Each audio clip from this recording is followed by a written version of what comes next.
Halo semuanya, semoga semuanya tetap sehat dan tetap bersemangat, serta yang utama adalah stay di rumah aja.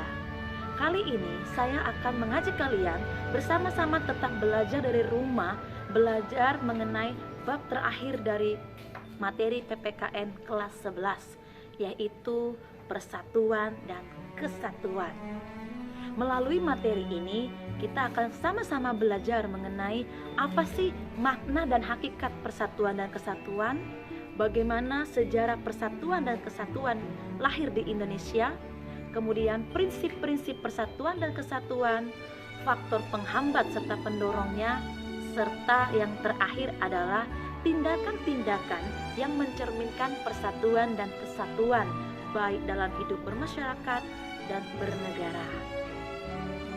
Saksikan segera.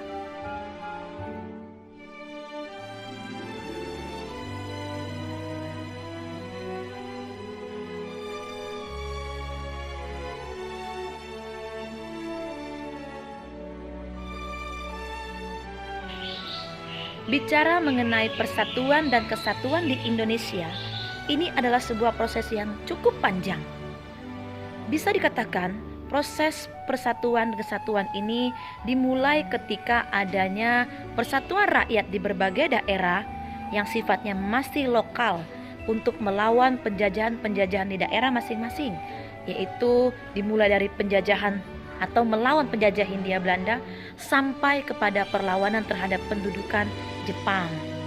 Kemudian proses ini semakin lebih kompleks dengan adanya masa pergerakan nasional yang dimulai ketika Dr. Wahidin Sudirohusodo mendirikan Budi Utomo, yang ternyata organisasi yang didirikan pada 20 Mei 1908 ini berhasil menginspirasi golongan-golongan terpelajar, golongan pemuda untuk bersatu melawan penjajahan di Indonesia.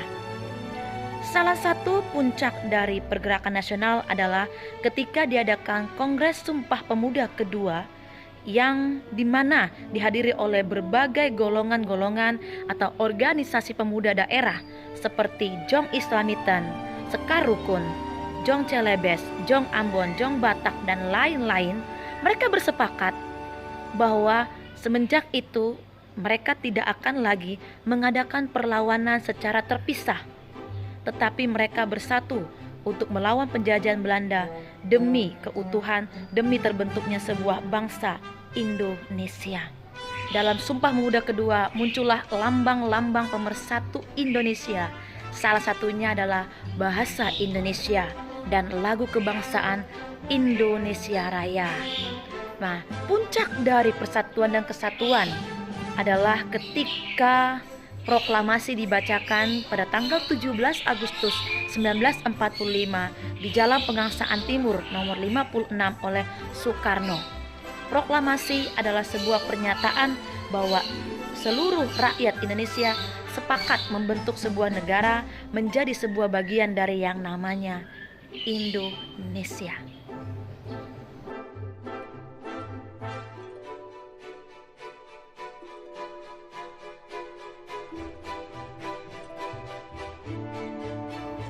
Nah, selanjutnya kita akan membahas mengenai prinsip-prinsip persatuan dan kesatuan. Yang pertama tadi adalah prinsip Bhinneka Tunggal Ika. Melalui prinsip ini diharapkan kita tetap menjaga persatuan dan kesatuan Indonesia di tengah keragaman suku, agama, golongan, dan lain-lainnya, dengan cara mengedepankan toleransi dan menghindarkan diri dari sikap-sikap seperti fanatisme, sukuisme, dan mementingkan kelompok sendiri. Prinsip selanjutnya adalah prinsip nasionalisme Indonesia. Semua orang juga tahu bahwa nasionalisme adalah sebuah paham yang meletakkan kesetiaan tertinggi individu terhadap bangsa dan negaranya.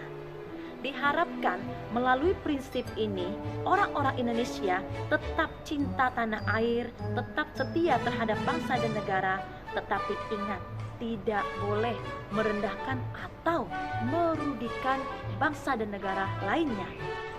Prinsip yang ketiga adalah prinsip kebebasan yang bertanggung jawab. Diharapkan melalui prinsip ini, seluruh rakyat Indonesia di tengah-tengah kebebasan dan hak yang diberikan untuk mewujudkan kepentingan dan hak-haknya itu tidak bertentangan dengan UUD 45 dan Pancasila, serta tidak merugikan bangsa dan negara. Artinya apapun hak kita, apapun kepentingan kita, jangan sampai merugikan sesama dan negara.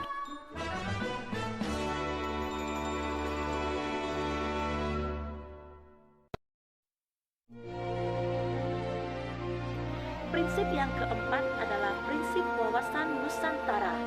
Wawasan Nusantara adalah cara pandang seseorang terhadap dirinya dan lingkungannya berdasarkan Pancasila dan UUD 45 dengan mengutamakan persatuan dan kesatuan bangsa dan kesatuan wilayah dalam hidup bermasyarakat, berbangsa, dan bernegara. Melalui prinsip ini, seluruh orang Indonesia diikat dalam satu ruang, yaitu mengenai aspek politik, ekonomi, sosial, budaya, sampai ke pertahanan keamanan. Melalui prinsip wawasan Nusantara, dengan kita merasa satu pandangan, merasa senasib dan sepenanggungan, dan sebangsa setanah air, kita semua kompak dan bersatu melawan segala macam tantangan, hambatan, dan gangguan, baik dalam negeri ataupun luar negeri yang menghadap Indonesia. Dan prinsip yang terakhir adalah prinsip persatuan untuk mewujudkan cita-cita proklamasi. Ya, salah satu dari cita-cita proklamasi adalah mewujudkan masyarakat yang adil dan makmur, serta menjadi sebuah bangsa yang merdeka, bersatu, berdaulat, adil, dan makmur. Maka melalui prinsip ini kita diharapkan di tengah-tengah kemerdekaan yang sekarang kita dapatkan, tetap fokus untuk menjadi bangsa yang satu dan berdaulat seperti cita-cita proklamasi sedia kala.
Nah, demikianlah materi yang saya sampaikan untuk materi persatuan dan kesatuan di Indonesia.